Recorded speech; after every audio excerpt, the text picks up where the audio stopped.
Hello tout le monde, j'espère que vous allez bien. Aujourd'hui, nous allons faire une autre version de riz gras et cette fois-ci, ce sera du riz gras aux poissons et aux crevettes. Donc, suivez jusqu'à la fin, likez et partagez. Merci. Je vais commencer par assaisonner mon poisson que j'ai déjà nettoyé. Donc, je vais utiliser de la marinade verte. J'ajoute un peu de sel et de bouillon d'assaisonnement. Ensuite, je vais bien assaisonner mon poisson avec.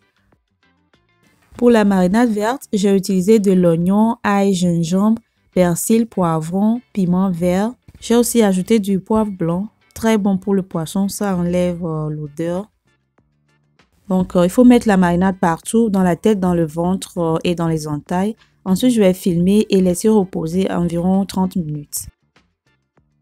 Je vais faire frire un peu de macaroni que je vais rajouter à mon riz. Donc, je vais juste frire légèrement. Dès que la couleur tourne légèrement au marron, il faut y goûter et laisser refroidir. Si c'est trop marron, après le refroidissement, ça sera amer. Nous allons commencer la cuisson du riz et dans une casserole, j'y verse de l'huile végétale, des oignons émincés. Je tourne environ 1 minute. Dès que ça devient transparent, j'ajoute du concentré de tomate. Je vais bien frire environ 3 à 4 minutes.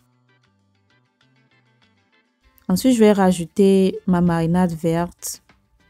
Je vais encore tourner, laisser cuire environ 2 minutes. Ensuite, je vais rajouter un mélange de tomates fraîches, oignons et piment. Le piment est facultatif. Je vais bien tourner, bien mélanger. Ensuite, je vais goûter pour voir si c'est aigre. Et je vois que c'est légèrement aigre. Je vais rajouter une pincée de bicarbonate. Et je tourne bien environ 2 minutes. Et je vais laisser cuire. Je vais couvrir à moitié et laisser cuire jusqu'à ce que l'eau ne tarisse. C'est bien cuit maintenant. Je vais rajouter du riz préalablement lavé et je vais bien tourner. J'ai utilisé du riz basmati, mais d'habitude, je préfère le riz jasmine pour le riz au gras. Je vais rajouter les macaronis et je rajoute de l'eau bouillante. Ne rajoutez surtout pas de l'eau froide. Donc, je mélange pour voir la consistance. Il me faut encore un peu d'eau. J'ajoute du sel, du bouillon d'assaisonnement, de la marinade verte, des feuilles de laurier. Je vais mélanger. Je goûte pour ajuster l'assaisonnement. Je trouve que c'est bon. Je vais rajouter un peu de curry pour son parfum. Je couvre et je vais laisser cuire environ 10 à 15 minutes en surveillant régulièrement. Ensuite, je vais mélanger un peu en tournant le bas vers le haut vers le bas. Je vais maintenant couvrir la casserole de papier cuisson ou d'un torchon. Ça va permettre à la vapeur d'accélérer la cuisson. Pendant ce temps, je vais faire frire le poisson. Il faut faire frire la quantité de poisson suffisante qui vous convient. Moi, j'ai déjà des poissons frits au réfrigérateur. Là, je vais égoutter, c'est prêt. Et je vais assaisonner mes crevettes avec le reste de la marinade verte et un peu de sel. Je mélange bien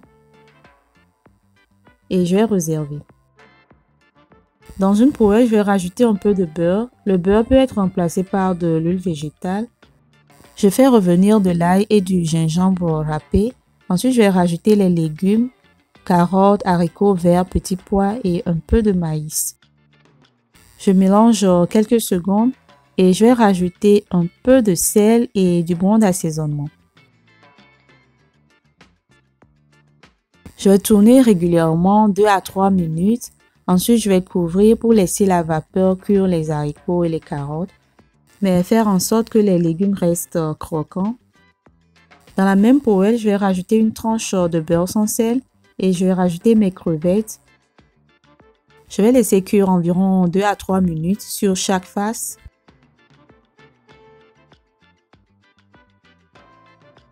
Je rajoute les légumes et les crevettes au riz qui est déjà bien cuit. Et je vais mélanger le tout. Au cas où vous êtes allergique aux crevettes, vous pouvez les remplacer par du blanc de poulet, découper en petits morceaux et faire la même chose comme j'ai fait pour les crevettes. Ou alors, vous faites la recette sans les crevettes. Voilà, c'est tout prêt à être servi. Vous pouvez l'accompagner avec une pâte de piment si vous le désirez. Merci d'avoir suivi jusqu'à la fin. J'espère que vous avez aimé la recette. N'oubliez pas de liker, commenter, partager et abonnez-vous à la chaîne si ce n'est pas encore fait. Je vous dis à la prochaine pour une autre recette riche en saveurs. Et d'ici là, portez-vous bien. Bye bye.